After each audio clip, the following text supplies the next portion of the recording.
এখন আমরা লূক লিখিত সুসমাচারের ৩ অধ্যায় পাঠ করছি। যোহন বাপ্তাইজকের কর্ম ও যিশুর বাপ্তিস্ম। তিবিরিয় কৈশোরের রাজত্বের ৫০ বৎসরে যখন পন্তীয় পিলাত যিহুদিয়ার অধ্যক্ষ, হেরোদ গালিলের রাজা, তাঁহার ভ্রাতা ফিলিপ জিতুরিয়া ও ত্রাখোনিতিয়া প্রদেশের রাজা এবং লুসানীয় অবিলিনির রাজা, তখন হানন ও কায়াফার মহাযাজকত্ব কালে ঈশ্বরের বাণী প্রান্তরে সখরিয়ের পুত্র যোহনের নিকটে উপস্থিত হইল। তাহাতে তিনি জর্দনের নিকটবর্তী সমস্ত দেশে আসিয়া পাপ মোচনের জন্য মন পরিবর্তনের বাপ্তিস্ম প্রচার করিতে লাগিলেন, যেমন যিশায় ভাববাদীর বাক্য গ্রন্থে লিখিত আছে। প্রান্তরে একজনের রব, সে ঘোষণা করিতেছে, তোমরা প্রভুর পথ প্রস্তুত করো, তাঁহার রাজপথ সকল সরল করো। প্রত্যেক উপত্যকা পরিপূর্ণ হইবে, প্রত্যেক পর্বত ও উপপর্বত নিম্ন করা যাইবে, যাহা যাহা বক্র সেই সকল সরল করা যাইবে, যাহা যাহা অসমান সেই সকল সমান করা যাইবে, এবং সমস্ত মর্ত ঈশ্বরের পরিত্রাণ দেখিবে। অতএব যে সকল লোক তাঁহার দ্বারা বাপ্তাইজিত হইতে বাহির হইয়া আসিল, তিনি তাহাদিগকে কহিলেন, হে সর্পের বংশেরা, আগামী কোপ হইতে পলায়ন করিতে তোমাদিগকে কে চেতনা দিল? অতএব মন পরিবর্তনের উপযুক্ত ফলে ফলবান হও, এবং মনে মনে বলিতে আরম্ভ করিও না যে, অব্রাহাম আমাদের পিতা, কেননা আমি তোমাদিগকে বলিতেছি, ঈশ্বর এই সকল পাথর হইতে অব্রাহামের জন্য সন্তান উৎপন্ন করিতে পারেন। আর এখনই বৃক্ষ সকলের মূলে কুঠার লাগানো আছে, অতএব যে কোনো গাছে উত্তম ফল ধরে না, তাহা কাটিয়া অগ্নিতে ফেলিয়া দেওয়া যায়। তখন লোকেরা তাহাকে জিজ্ঞাসা করিল, তবে আমাদের কি করিতে হইবে? তিনি উত্তর করিয়া তাহাদিগকে কহিলেন, যাহার 2টি আংরাখা আছে, সে যাহার নাই তাহাকে একটি দিউক, আর যাহার কাছে খাদ্যদ্রব্য আছে, সেও তদ্রূপ করুক। আর করগ্রাহীরাও বাপ্তাইজিত হইতে আসিল এবং তাহাকে কহিল, গুরু, আমাদের কি করিতে হইবে? তিনি তাহাদিগকে কহিলেন, তোমাদের জন্য যাহা নিরূপিত, তাহার অধিক আদায় করিও না। আর সৈনিকেরাও তাহাকে জিজ্ঞাসা করিল, আমাদেরই বা কি করিতে হইবে? তিনি তাহাদিগকে বলিলেন, কাহারও প্রতি দৌরাত্ম্য করিও না, অন্যায়পূর্বক কিছু আদায়ও করিও না, এবং তোমাদের বেতনে সন্তুষ্ট থাকিও।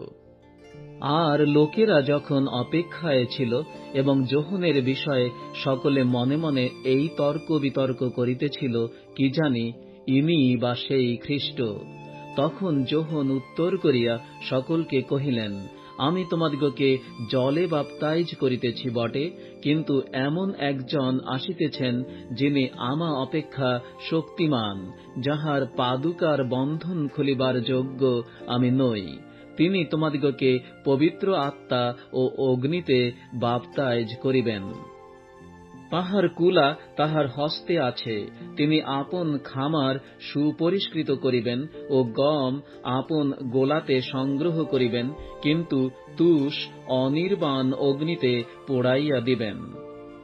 আরো অনেক উপদেশ দিয়া যোহন লোকদের নিকটে সুসমাচার প্রচার করিতেন, কিন্তু হেরোদ রাজা আপন ভ্রাতার স্ত্রী হেরোদিয়ার বিষয় এবং আপনার সমস্ত দুষ্কর্মের বিষয়ে তাহা কর্তৃক দোষীকৃত হইলে নিজ দুষ্কার্য সকলের উপরে এইটিও যোগ করিলেন, যোহনকে কারাগারে বদ্ধ করিলেন।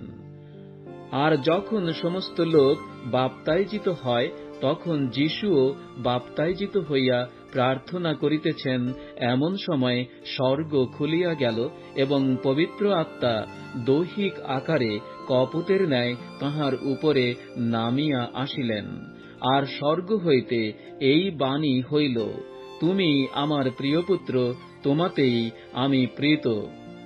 যীশু খ্রিস্টের বংশাবলীপত্র। আর যীশু নিজে যখন তিনি কার্য আরম্ভ করেন, কম বেশ 30 বৎসর বয়স্ক ছিলেন। তিনি যেমন ধরা হইত যোসেফের পুত্র, ইনি এলির পুত্র, ইনি মত্ততের পুত্র, ইনি লেবির পুত্র, ইনি মলকির পুত্র, ইনি জান্নায়ের পুত্র, ইনি যোসেফের পুত্র, ইনি মত্তথিয়ের পুত্র, ইনি আমোসের পুত্র, ইনি নহুমের পুত্র, ইনি ইশলির পুত্র, ইনি নগির পুত্র, ইনি মাটের পুত্র, ইনি মত্তথিয়ের পুত্র, ইনি শিমির পুত্র, ইনি যোশেখের পুত্র, ইনি জুদার পুত্র, ইনি যোহানার পুত্র, ইনি রিশার পুত্র, ইনি সরুব্বাবিলের পুত্র, ইনি শলটিয়েলের পুত্র, ইনি নেরির পুত্র, ইনি মলকির পুত্র, ইনি অদ্দির পুত্র, ইনি কোশমের পুত্র, ইনি ইলমাদমের পুত্র, ইনি এরের পুত্র, ইনি যিশুর পুত্র, ইনি ইলিয়েশরের পুত্র, ইনি জরিমের পুত্র, ইনি মত্ততের পুত্র, ইনি লেবির পুত্র, ইনি শিমিয়নের পুত্র, ইনি জুদার পুত্র, ইনি যোসেফের পুত্র, ইনি জোনমের পুত্র, ইনি ইলিয়াকিমের পুত্র, ইনি মিলেয়ার পুত্র, ইনি মিন্নার পুত্র, ইনি মত্তথের পুত্র, ইনি নাথনের পুত্র, ইনি দায়ুদের পুত্র, ইনি যিশয়ের পুত্র, ইনি ওবেদের পুত্র, ইনি বোয়সের পুত্র, ইনি সলমনের পুত্র, ইনি নহশনের পুত্র, ইনি অম্মিনাদবের পুত্র, ইনি অদমানের পুত্র, ইনি অর্নির পুত্র, ইনি হিস্রনের পুত্র, ইনি পেরসের পুত্র, ইনি জিহুদার পুত্র, ইনি জাকবের পুত্র, ইনি ইসহাকের পুত্র, ইনি অব্রাহামের পুত্র, ইনি তেরহের পুত্র, ইনি নাহোরের পুত্র, ইনি সরুগের পুত্র, ইনি রিঙুর পুত্র, ইনি পেলগের পুত্র, ইনি এবরের পুত্র, ইনি শেলহের পুত্র, ইনি কৈননের পুত্র, ইনি অফক্ষদের পুত্র, ইনি শেমের পুত্র, ইনি নোহের পুত্র, ইনি লেমকের পুত্র, ইনি মথুশেলহের পুত্র, ইনি হনকের পুত্র, ইনি জেরদের পুত্র, ইনি মহললেলের পুত্র, ইনি কৈননের পুত্র, ইনি ইনোশের পুত্র, ইনি শেথের পুত্র, ইনি আদমের পুত্র, ইনি ঈশ্বরের পুত্র।